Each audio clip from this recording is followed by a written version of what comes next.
How to redeem promo codes on Raid Shadow Legends.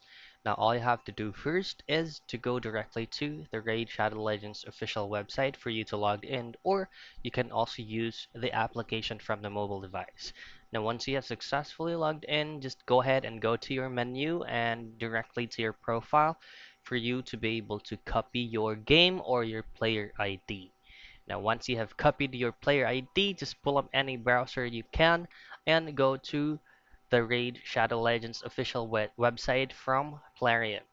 Now, once you're here, just go ahead directly to the redemption page and enter your player ID and as well as the promo code that you have.